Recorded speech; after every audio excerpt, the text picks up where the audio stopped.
stars in scripture, divination was the rage in early modern Britain. And now we know that Britain and the British Isles received Christianity a lot before, much earlier than Russia did. This happens to be a painting by a Russian painter, Konstantin Makovsky, which is very oxymoron. You see in the center there at around the 6 o'clock position, everybody's watching the rooster to see how he's going to peck the spores off the floor. That's the type of divination I guess they had there. And at the 11 o'clock position, you see the icon of the Virgin Mary holding the baby Jesus with a candle lit, an oil candle lit at the icon. So, oxymoron, because they claim to be Christians with the icon there, the icon stand, and also they're putting their faith in whatever the pecking of the rooster comes out with. This is ridiculous. Now, for several centuries, people used divination for everything from predicting the future to finding lost items. Martha McGill writes, in the late 1740s, Samuel Medwell arrived in London, a raw country fellow from Northamptonshire. He had come to work as a distiller's apprentice and hoped to make his fortune. When a pair of women told him there was something very peculiar in his face, he was intrigued. They introduced him to a widow called Mary Smith, who allegedly practiced the art of astrology before very great people, princesses and the like, and she persuaded Medwell to wrap all his money in a handkerchief with 2 peppercorns, some salt and a little mold, and after waiting 3 hours, she explained, he would discover a great fortune. Medwell discovered only that his money had been replaced with scraps of metal. Smith was deported for fraud, while Medwell learned a lesson about city life. He bemoaned his naivety, but he was not alone in believing the power of astrologers or the potential for magical methods to reveal weighty secrets. In early modern Britain, 1500s to 1750, divination was widespread. People consulted diviners to find stolen goods, learn about the next harvest, or scrutinize their marriage fortunes. Sometimes they wanted to know what diseases or disasters loomed, and several nobles exhibited an unwholesome interest in the monarch's date of demise. The sex of unborn children was another topic of speculation. When Anne Boleyn gave birth to the future Elizabeth I in 1533, she disappointed not only Henry VIII, but also a whole host of astrologers, sorcerers, and sorceresses who had assured the couple that a male heir was forthcoming. Diviners came from across the social spectrum. Learned astrologers could command an audience with kings and queens. Most people, however, relied on the services of a local cunning man or woman. There was also so-called Egyptian fortune tellers who roamed the country reading palms. These travelers probably did not have African origins. A hostile 1673 work claimed that they were great pretenders who sought to dupe the ignorant by associating themselves with Egyptians, a people heretofore very famous for astronomy, natural magic, and the art of divination. The authorities did not approve. In 1530, an act passed by Henry VIII's Parliament sought to expel Egyptians from the country, complaining that they conned people using great subtle and crafty means, such as fortune-telling.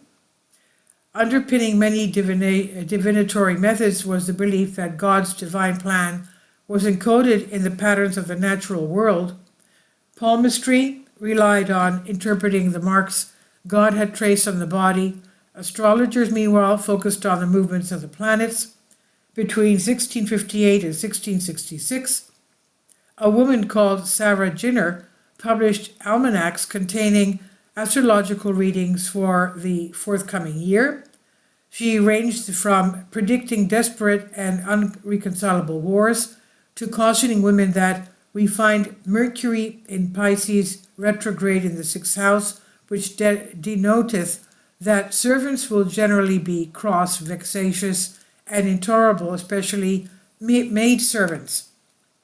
The behavior of animals was also considered portentous. A pamphlet from around 1690 declared that to meet a swine the first thing in the morning carrying straw in its mouth denotes a maid, a widow, or shall soon be married, and very fruitful in children.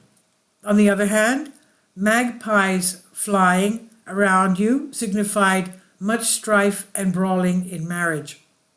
When a great murmuration of starlings was spied battling in the air above Cork in 1621, people whispered that it signified divine anger. 8 months later, the city was devastated by a fire.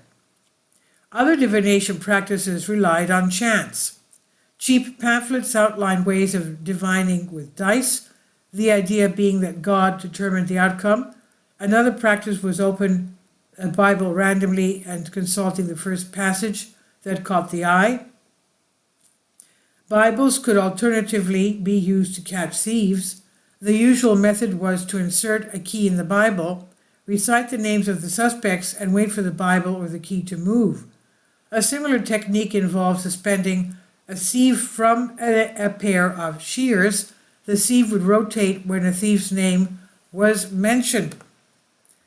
Divination and the authorities.